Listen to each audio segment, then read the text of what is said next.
महाभारत में दो चरित्र हैं ऐसे जिनको बहुत कम गाया जाता है, लेकिन उनके चरित्र से बहुत सीखने को मिलता है। पहला कर्ण, दूसरा एकलव्य। सुनना चाहेंगे? मैंने आपको कहा था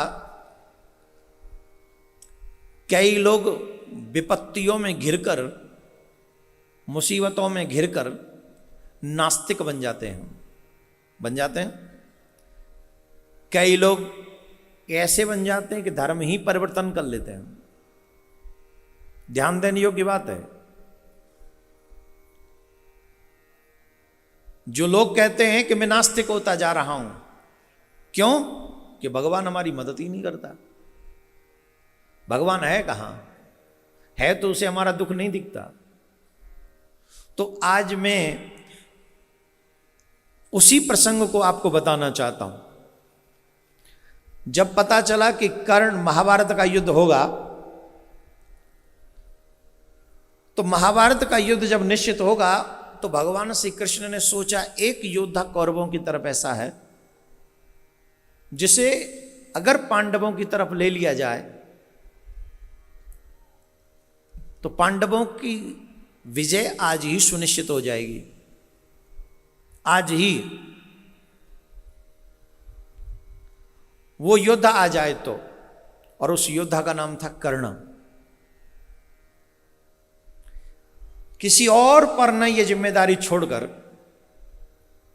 भगवान श्री कृष्ण कर्ण को समझाने के लिए स्वयं गए। और भगवान ये भी नहीं चाहते थे कि छोटे भाई के द्वारा, क्योंकि भगवान तो जानते ही थे किसका पुत्र है, इसलिए भगवान ये नहीं चाहते थे कि छोटे भाई के हाथ से ऐसा योद्धा मारा जाए।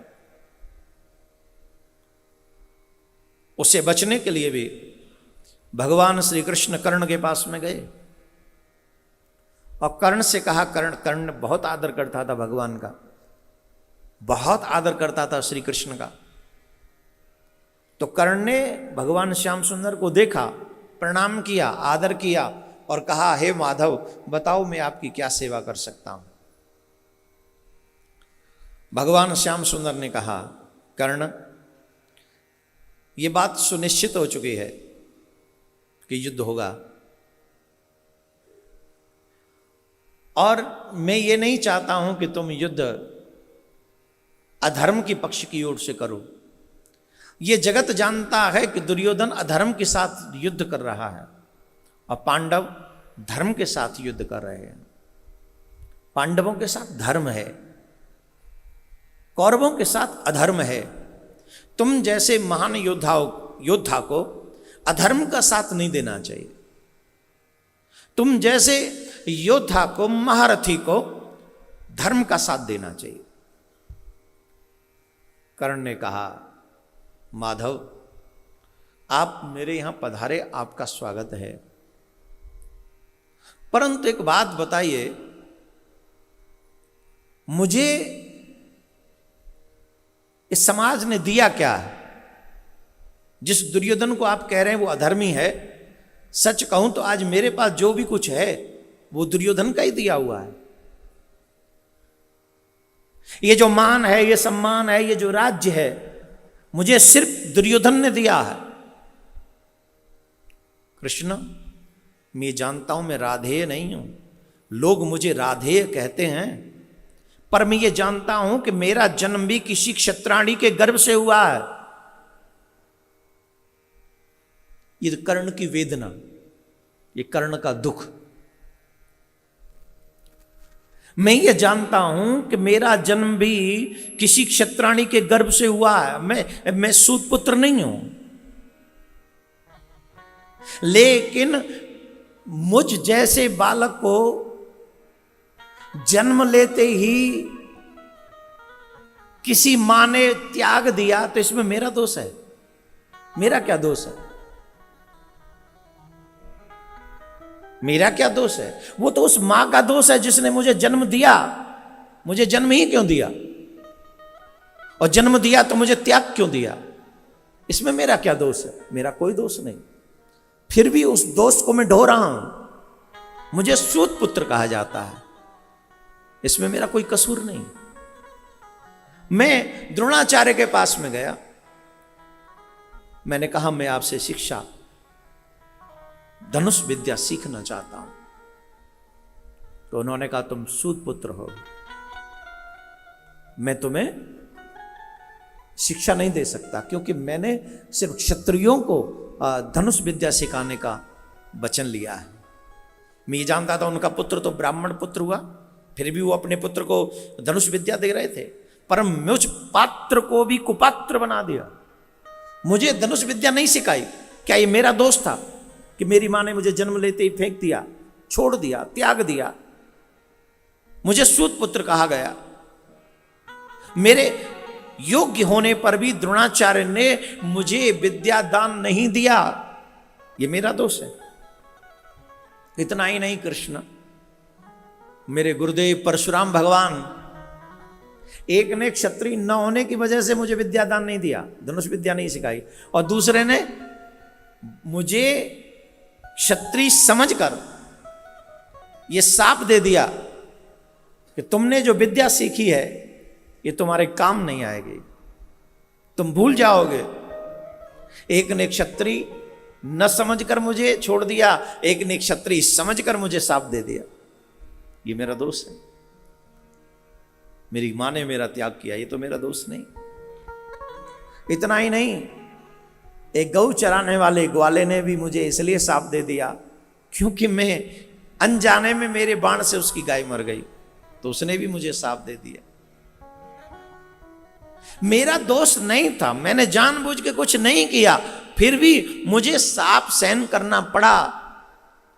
मैं जानता हूं कि दुर्योधन अधर्मी है, मैं जानता हूं कि वो जिद्दी है, मैं जानता हूं कि वो कुमार्ग पर जा रहा है। मैं द्रौपदी के स्वयंवर में उन सभी योद्धाओं से श्रेष्ठ था जो स्वयंवर में मौजूद थे। वे मत्स्य वेदन कर सकता था, उस मछली की आंख को मैं निशाना बना सकता था, लेकिन द्रौपदी ने भरी सभा में मुझे सूत पुत्र कहा, एक योद्धा का अपमान किया। ये बार बार अपमान सहा है कृष्ण मैंने। आज जो भी मेरे पास है ना, वो दुर्योधन का दिया हुआ है, और मेरा धर्म कहता है जिसने तुम्हारा मान रखा है उसको विपत्ति काल में अकेला छोड़कर कभी नहीं जाना चाहिए।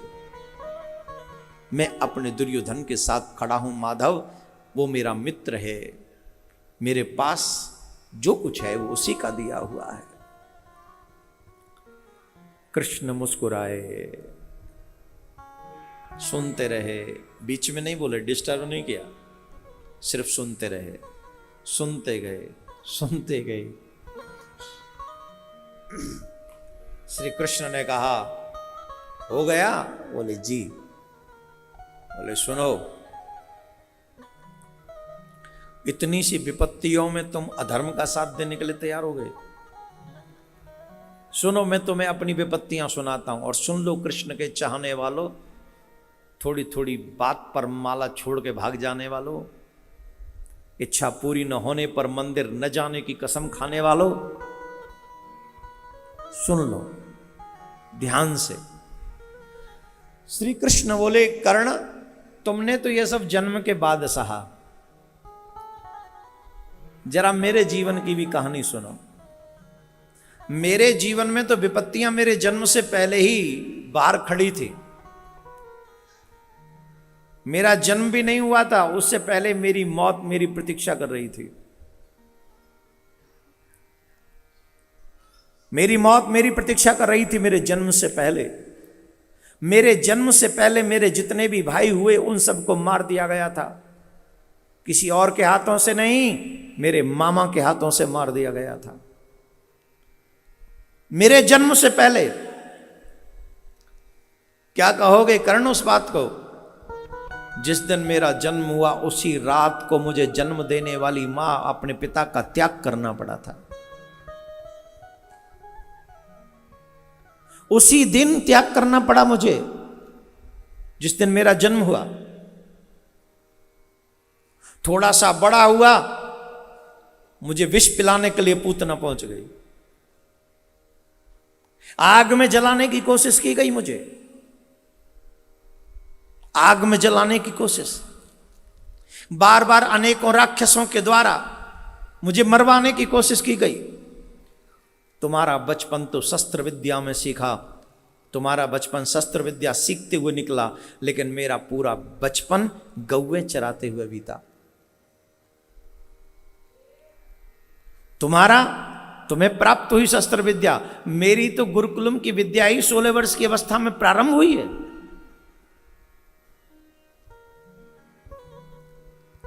जन्म देने वाली मां को छोड़ दिया, कब? जन्म लेते ही। और फिर 11 वर्ष बाद उस मां को भी छोड़ना पड़ा जिस मां ने मुझे पाल पोस के इतना बड़ा किया। अपनी प्यारी गोपियों को छोड़ के आना पड़ा, अपने प्यारे ग्वाल वालों को छोड़ के आना पड़ा, अपने मैया बाबा को छोड़ के आना पड़ा। इतना ही नहीं है, मथुरा आने पर भी जरासंध ने एक बार नहीं 17 बार मेरे ऊपर चढ़ाई की। अपने लोगों की रक्षा करने के लिए मुझे अपना शहर छोड़ के जाना पड़ा, अपना नगर छोड़ के जाना पड़ा। और द्वारका में भी रहते हुए अनेकों कष्ट सहे, बार बार लड़ाइयां लड़नी पड़ी। बावजूद इसके, इतनी विपत्तियों के, कृष्ण कभी अधर्म के मार्ग पर नहीं गया, उसी मार्ग पर डटा रहा। जानते हो क्यों? कितनी भी कठिन परिस्थितियां क्यों ना हो, कोई भी कठिन परिस्थिति तुम्हें अधर्म के मार्ग पर जाने के लिए परमिशन नहीं देती, आज्ञा नहीं देती है, कदापि नहीं देती। अगर मार्ग में सिर्फ कांटे ही कांटे हों, माना मार्ग में कांटे ही कांटे हैं, लेकिन मार्ग छोड़ के भागने से तो बढ़िया है अपना हर एक कदम सोच समझ के रखो कि तुम्हें अगला कदम कहां सुरक्षा प्रदान कर सकता है। एक एक कदम स्टेप बाय स्टेप रखो। किसी भी स्थिति में, कोई भी कठिन परिस्थिति तुम्हें अधर्म के मार्ग पर चलने की आज्ञा नहीं देती, बिल्कुल भी नहीं देती। और जो ऐसा मानते हैं उन्हें कठिन परिस्थितियों का, देखिए विपत्तियां कितनी आई, मुश्किलें कितनी आई, चुनौतियां कितनी आई, ये महत्वपूर्ण नहीं है। उन चुनौतियों के आने के बाद तुमने रिएक्ट कैसे किया, उन चुनौतियों के, विपत्तियों के, मुसीबतों के, प्रॉब्लम्स के आने के बाद तुम्हारा रिएक्शन कैसा है, यह तुम्हारे लिए पहला महत्वपूर्ण है। जब तुम्हारा रिएक्शन उसके मुताबिक हो, वो तुम्हें धर्मात्मा और अधर्मी बना देता है। माना रास्ता कांटों से भरा है, पर अगला कदम संभाल के रखो, ये थोड़ी ना मना है। माना रास्ता कांटों से भरा है, पर अगला कदम तुम सोच के रखो, ये थोड़ी ना मना है।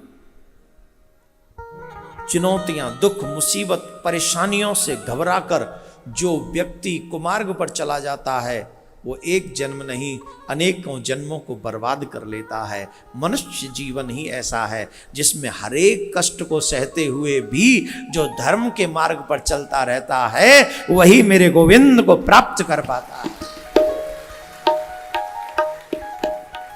क्या बोलना पड़ेगा? जोर से। अब बताइए, समझाने वाले कौन? श्री कृष्ण। दुर्योधन की तो बात छोड़ो, कर्ण भी समझा गया। इतना सुंदर उपदेश भगवान ने दिया, इसके बाद भी कर्ण व्यापक धर्म को समझ नहीं सका। धर्म बड़ा व्यापक है। मनुष्य जीवन मिला ही इसलिए है जिसमें हम कठिन से कठिन परिस्थिति का सामना करें। अपने से, जिनको हम भगवान कहते हैं, चाहे वो राम जी हो, चाहे वो कृष्ण हो, उनके चरित्रों को पढ़ो और ध्यान से पढ़ो, और ध्यान से पढ़कर देखो कि कठिन परिस्थिति में भगवान ने भी कहीं धर्म का त्याग किया क्या? अच्छा, राम जी की तो बात अलग है, वो उन्होंने तो सीधे सीधे कहा कि जो हो जाए हो जाए, मैं तो कुछ। कृष्ण जी की बात अलग है। कृष्ण जी कहते हैं मैं झूठ भी बोलूंगा तो धर्म की रक्षा के लिए, मैं चोरी भी करूंगा तो धर्म की रक्षा के लिए, मैं रण छोड़ भी नाम रखवाऊंगा तो धर्म की रक्षा के लिए, मैं युद्ध भी नहीं लड़ूंगा तो धर्म की रक्षा के लिए, और बिना लड़े भी युद्ध जितवा दूंगा तो भी धर्म की रक्षा के लिए।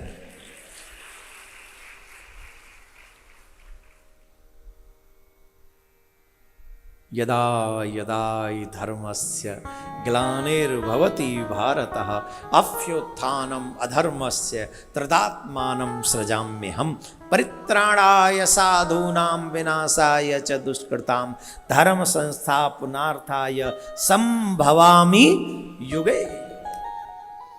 युग युगांतर तक मैं आता हूं, किस लिए? सिर्फ धर्म की रक्षा के लिए। हे कृष्ण प्रेमियों, आज इस प्रसंग के माध्यम से मैं आपसे एक ही निवेदन करूंगा, कर्ण बनने की कोशिश मत करना। बनना हो तो कृष्ण का अर्जुन बनने की कोशिश करना। कर्ण में और अर्जुन में अंतर है। बलवान तो कर्ण भी बहुत है, और मैं अगर ये अतिशयोक्ति नहीं होगी, क्षमा करे भगवान, शायद अर्जुन से ज्यादा कर्ण बलवान है। परंतु एक कमी है, निज स्वार्थ की खातिर वो अधर्म के साथ खड़ा हो गया, और कर्ण कृष्ण के समझाने से भी नहीं समझे। यहां पर एक बहुत अच्छा उदाहरण प्रस्तुत होता है कि जो अपने बड़ों के बात को नहीं मानता, अंत तो गत्वा उसके जीवन में पराजय ही लिखी जाती है।